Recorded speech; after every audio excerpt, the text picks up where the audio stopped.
I'm not a lawyer, but I am a mother, and there is a case out of Detroit that has absolutely broken my heart. Let me tell you everything you need to know about why this man has been charged with the death of this 13-year-old little girl. And yes, it's what you're thinking. Okay, so the first thing you need to know is that this is a circumstantial case. There's no body, no weapon, and no eyewitness. Correct. It says that the cause of death remains unknown, which, Judge, obviously Ms. Quick is getting to one of the main issues in this case and one of the big questions in this case that I anticipate is going to be a defense argument. We all know that that's one of the big issues here in this case. So I will admit it with your objection noted. A little bit of context to set you up. This is Naziah Harris. She was living with her grandmother, Annette Harris, her aunt, Shannon Harris, and her aunt Shannon's 5 children. Naziah's biological mother was not in her life. Now, you are Naziah's maternal grandmother, correct? Correct. You're also her adopted parent, correct? Correct. And you said you adopted her in 2016? Yeah. Is her birth mother still around?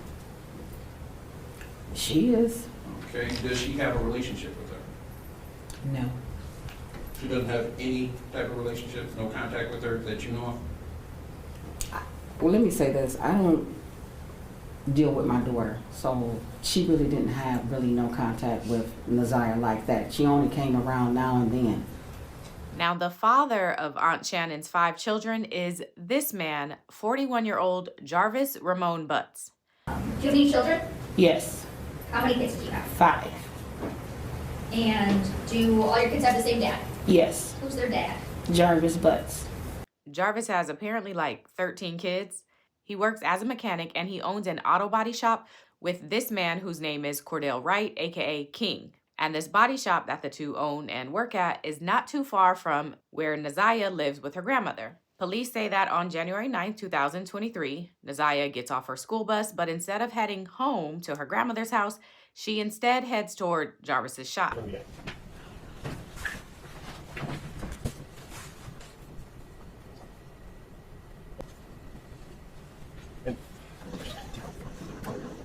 It is January 9th, 2024, 2:54 p.m. Now, before she reaches the shop, Jarvis and King see her as they are on their way back from picking up a part from the auto store. On our way back from AutoZone, I believe we forgot something. So we ended up turning back around, going back to AutoZone, grabbed whatever we forgot, came back. And on our way back, we was coming down Harper. Jarvis said, "I see my niece right there. She walking." We pulled into Angel's liquor store. I still didn't see her. He pointed across my face, said she right there. She was coming across the street at that time. She got in the truck with us. She spoke, hi King, hi Jay, and we proceeded back to the shop.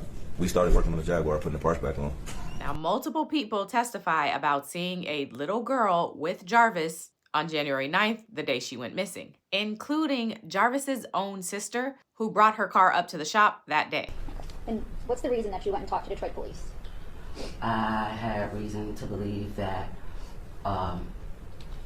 I saw Naziah the day she went missing. Okay. From the very beginning, where is it that you think you saw Naziah? At the shop on Harbor Encounters. Okay, and whose shop is that? My brother Jarvis Butts and his partner. What's the reason you were at your brother's shop that day? Something was wrong with the car that I was driving, and I just needed him to check it out to make sure it was safe for me to drive. Okay. Do you recall about what time did you go to Jarvis's shop that day? About 4 p.m., give or take a few minutes. So I was sitting outside of the shop in my car because they were working on another car on the inside. As I sat there for the time that I was there, I kept seeing a little girl get in and out of his truck, going to the gas station and going back to his car. Do you get a look at this little girl that you see getting in and out of his car? I saw her as she was walking. I never saw her face. I just remember her having on a colorful jacket. Did you know who this little girl was at the time? No. And did you ever ask Jarvis who the little girl was? Yes. And what did he tell you? He told me, and I can't remember if it was this exact word, or he said it's my partner's niece, or he said it was King's niece. Okay, but you knew who he was referring to? Yes. Okay. Did you think anything of it at the time? No. Okay. Okay, what is it that made you think something different? I received phone call, a video call from one of his kids' mom. She told me about some things that happened on Valentine's Day, and then she sent me a video of a podcast about my brother. So, based on those, do you go and talk to someone else? Yes, Okay. Who do you go and talk to? his partner, King. Okay. After I mentioned to him that I had only saw my nieces and one particular little girl, he then told me that that was Naziah that I saw that day and I was there. What is it that you did after speaking with King that day? I called Shannon Harris and I asked her for Sergeant Jones' phone number. Okay. And,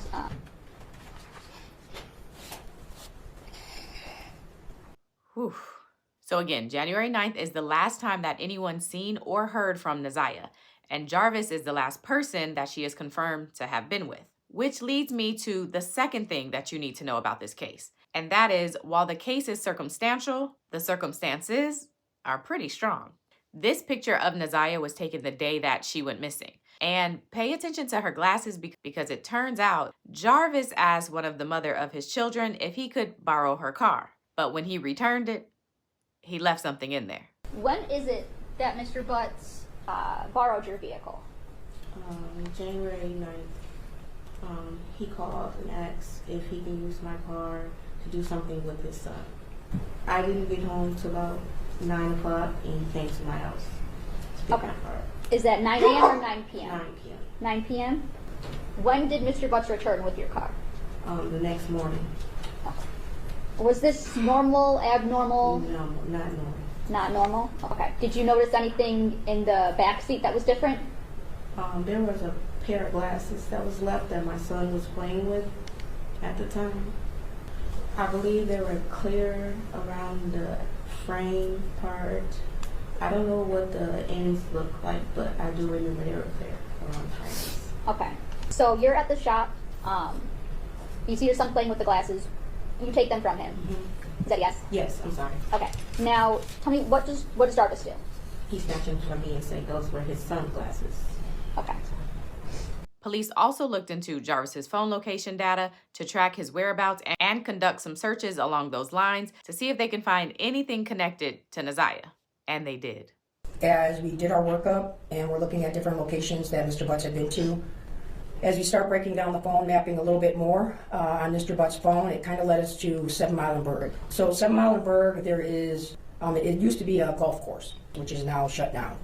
And then on the other side of Berg, there's a parking lot where it has like a vacant building, which used to be the clubhouse for the golf club. And then right behind that parking lot is the Rouge River. We searched the complete river from 8 Mile all the way down past 96 on foot with cadaver dogs in boats in the water. What evidence did you find? We collected a pink jumpsuit, like bodysuit style, and then a black hoodie that had a pair of white headphones in one of the pockets, some gloves, a towel, and a pair of red, black, and white gym shoes. That is one of the black, red, and white gym shoes that we collected from the wooded area. That is the black jacket that was collected. It is towards the front of the photograph, kind of behind that tree branch. So yes, that is the paper and the pair of headphones that was recovered from that pocket. Okay. So that's going to be the hood of that hooded jacket. We noted that there are several holes in the jacket of unknown origin. That is the pink jumpsuit that we recovered. So how close was the Rouge River, I guess, to the area that you were searching? So there was a large parking lot just off of the west side of Berg, and then there was an embankment leading down to the river. I would say less than 500 feet. Now, the last thing I want to point out concerning these circumstances is that police also believe that they have a motive. Here's a little bit of Naziah's aunt Shannon testifying about some of that. Can you kind of describe the relationship between Naziah and Jarvis? Should be just the uncle and the niece relationship, no more than that. And to fast forward, on January 21st, 2024, Officer Gardner came to pick up Naziah's tablet. My mom asked me to put it on the charger. I put it on the charger. The tablet, before the tablet was picked up, I looked inside to this tablet. So the first thing I went to was Instagram, which I was scrolling. scrolling. And I seen Jarvis Butts' Instagram page. I clicked on his page and I seen 2 messages. Were the messages of a sexual nature? No. Okay. It was 2 sent pictures, but you can't really make anything out. It wasn't nothing there, but you know, a picture was sent. Called him while he was at work, asked him, what is these messages I seen between you and my niece? And he said, what messages? Said it's 2 particular messages that states out and it's a picture. And he stated that, I don't know, these messages, I told him what the messages were, and he said it was probably our children was messaging him. And I stated no, because I know how our children will text. All right, now this is your warning. Police did access messages between then 12-year-old Naziah and 41-year-old Jarvis Butts, and it's bad. Really bad. September 27, 2022, 1:54 a.m. She sent a message, where are we doing it at your choice? A message is replied to Jarvis, it says basement. The message is sent to Naziah from Mr. Butt's phone, saying, can you suck my dick, please? And make sure you erase the messages. Go change your clothes and take your panties off. Are we doing it tonight? I'm ready, fresh out the shower. You coming over? Don't have school. Asking, you coming? She receives a message from Jarvis that says, stop messing with people and just be mine. I'm finna go to lunch, love you. I can't stop thinking about you either. She sends a message to Jarvis. Hey, you may think I'm ignoring you, but I'm not. My phone broke. Are you mad at me? Please don't be mad. Can you tell me why you mad at me, yes or no? He replies to her saying, I haven't seen or talked to you. He had sent to her, I'm at your house. She says, damn, we was just there. You bet not be in my room. He sends her a message that says, I stole your panties. Didn't I make you come faster than ever? Jarvis, I'm sorry for making you mad, but do you ever think how I feel knowing that I can't have you to myself? But you have me to yourself, and no, I'm not seeing anybody else, I swear. Then you going to hit it from the back again? Send me some pictures, please. I want some pussy. And the name on here that she has this number saved is Bae for life, B-A-E, the number 4, and then life. Are you naked yet? Come on, Bae, I'm sorry, just not in the mood right now, I'm sorry. I didn't sneak out for nobody, I swear. I know you're having a rough day, but I swear I'm not lying. Why won't you believe anything I tell you? I'm not like other girls, there is no need for me to lie to you. The meaning is, you're mine and mine only, the and all you're mine and will stay mine. Go take them panties off. He sends a message to her that says, I'm trying to, can I get my dick sucked today? I just want your body on mine. We doing something or what? At 0123, she replies, I want to lay with you. He replies, I'm going upstairs. She sends, okay, Shan going up there too. Give her some so she can shut up and leave you alone. She only acting like that because she's horny. Come downstairs so I can sit on it real quick. You was right, it hit different outside. Do you like your girls skinny? That's messed up because I was gonna fuck the shit out of you. I still want you to do it. August 4, 2023 at 22:07 hours, Naziah sends to Jarvis. Shan and Nana left. Jarvis replies, okay, what you saying? Naziah then replies back, what you think I'm trying to say? I want to try something. A threesome. You down for it? Thinking about you. My period haven't came at all. Hello, you there? It have not came. Jarvis replies to her, since when? Since I was in the hospital. That was last month. I'm scared. I don't know IDK. What to do? I have to go to the doctor's TM for tomorrow. You said that you took a pregnancy test and it was negative. She replies, it did. Jarvis then replies, so go get another one. I can't. I have no money. 1443, she says, you ain't scared to get a plan B. Get a pregnancy test and bring it later today. Just act like you have to use the bathroom. 1456, Jarvis replies to her with, okay. September 27th, starting at 21:26 hours, Naziah sends, but are we still on for Friday? Jarvis replies, yes. What we doing though? At 21:49, she sends back. Jarvis replies, seriously? Naziah replies, yeah, what else we gonna do? Jarvis replies back to her, where? It now jumps to October 21st at 19:05 hours. Naziah sends, hey babe, I need that plan B today. Jarvis sends her the letter Y. And now jumping to November 27th. Naziah sends, I just want to talk. I really don't want to lose you. I don't what's your problem, but I need you to bring me what I need tonight. It's hard. doing all this gym shit with this baby. And if I don't do them, I'm going to get a F. January 9th, 2024 at 14:21, Isaiah sent to Jarvis, don't forget to be there before 3. I will let you know when I'm leaving the school. If you're not there, I will wait. Send okay if you've seen the message so I can delete your number. Jarvis replies, okay, and those messages were deleted. There was no further communication between Isaiah's text number and Jarvis's number after January 9th, 2024, 1 year ago today. Yes. All right, so all of that leads me to the final thing that you need to know about this case, and that is that it hasn't gone to trial yet. Everything I just showed you is from the preliminary hearing. A preliminary hearing is when prosecutors get to present their witnesses and evidence in front of a judge, and that judge gets to determine if there's enough probable cause that this case should go to trial. And that's what happened for Jarvis. The prosecutors presented everything that I showed you and more to the judge, and not only did she determine that this case should absolutely go to trial, she also had some words for all of the adults that were in Naziah's life. I have to speak on Naziah Harris and the community who failed her. From what I have heard over the last 4 days and 5 days total, is that several people failed her. I don't know where her mother is. I don't know anything other than that she was forced to live in a home where she was not protected or given the adequate attention and love. I don't know where her father is. I don't have any mention of him in her life, no presence.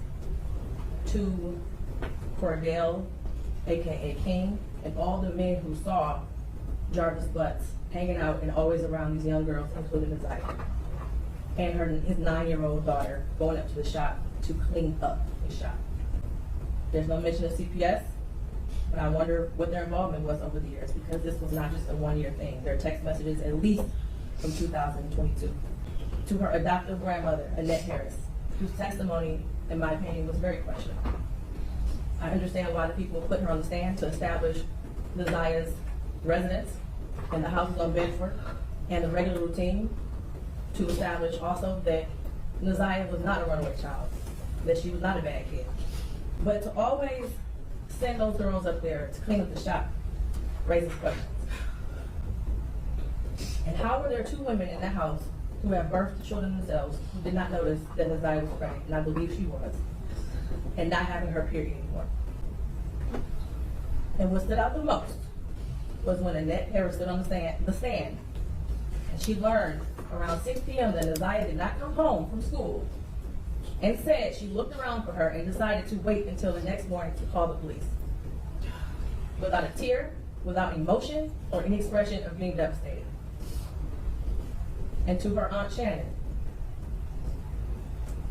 who also showed no emotion, expression of being devastated from Naziah going missing. She stated that she had friends help look for Naziah, but was directed to just wait until the morning to call the police. A grown woman who likely suspected something strange going on didn't feel the need to call the police either. They were both able to go to sleep at night without hearing from Naziah or having any indication that she was coming home that night. As far as the people establishing probable cause, I will focus on count 1 as it's been stated that there is no contention with counts 2 and 3. In count 3, I will amend based off of the motion and the testimony I heard that Naziah was 12 and not 13 at the time that Jarvis Butts had sexual intercourse with her. The prosecution is correct. You do not have to have a body to establish first-degree premeditated murder. It would have been a much shorter exam had her body been found, but this is where we are. In the last 365 days, no text messages. We all heard today and yesterday that she was very active and frequently texting. No social media for a year. We heard through testimony that she was also active on social media. No phone calls, which she was also able to do according to testimony. No physical sighting of her by anyone. She never came back to school. No one has seen her. Medical records dated from July 2014 to October 2023 indicated that she had no life-threatening medical issues that would lead to a natural cause of death. While this is still probable cause, the evidence all points to Jarvis Butts. His locations, him being seen with her last, the abortion searches, the abrupt silence between the 2 of them in text messages, and the constant lies he told throughout the entire investigation. We may never know what happened, but from what I heard today and over the last 4 or 5 days, It appears he intended to perform what he thought was a do-it-yourself abortion on Desire and went south, and instead of seeking medical attention for her, he intentionally killed her and tried his best to cover it up. As much as I want her to be alive today, there is at least probable cause to show and believe that she's dead and she was murdered by Jarvis Butts. Mr. Butt, stand up. You've been sitting over there for 4 days with your head down, sitting between and behind your attorney with your mask on and taking vigorous notes. I want you to pay attention and listen to everything I have to say. I have been trying to figure out for the last 5 days, you. At one point, I thought you were cognitively impaired in the beginning of this exam. And then maybe you had the brain of a 10-year-old, and that's why you were doing such things. But as I heard more and more testimony, you're just a true definition of a pedophile. Watching you laugh and brag about all the women you have with different women and the children and the girlfriends, and making babies to groom them, and having them in your presence, cleaning up your shop, and the little girls around you, has landed you here today. You groomed Desire. You played mind games with her. We all heard that. You controlled her emotionally. She was exposed to so much at such a young age. The text messages between you two were disgusting to hear. And to think that she had you saved in her phone as bae for life. Desire deserves so much more. And while I mentioned other people that failed her, Jarvis Butts, you were the monster in this whole picture. She did deserve love from her parents and everyone who was in her life. She was ignored, she was neglected, and you took complete advantage of that. She wanted someone to love her, and she will never know what that feels like. Your children deserve more.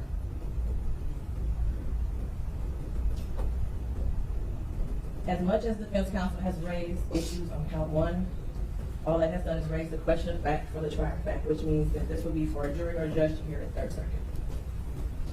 I pray for the healing of all the victims and young girls and possibly boys who have come into contact with you. As a community, we should look at this case as a prime example of how much work we have to do when it comes to protecting our children and especially our black girls. I pray for closure and healing for all those who have been traumatized by you.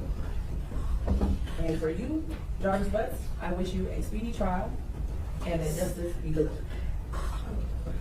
Your bind over date is January 16th at 9 o'clock a.m. Anything else for the record? I'll give you what you're thinking.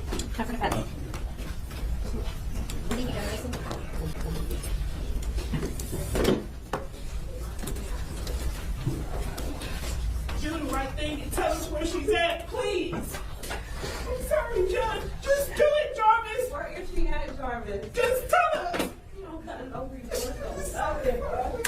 Judge, I'm sorry. I'm not trying to disrespect your court. You all can turn off the camera, please.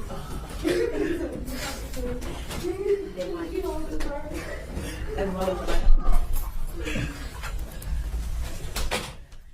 And this is why I can't do cases about children, because it is infuriating. Okay, so next up will be Jarvis Butts' trial. There isn't a date set yet, but I'm sure it's coming soon. And in the words of that judge, I wish for a speedy trial and for justice to be delivered.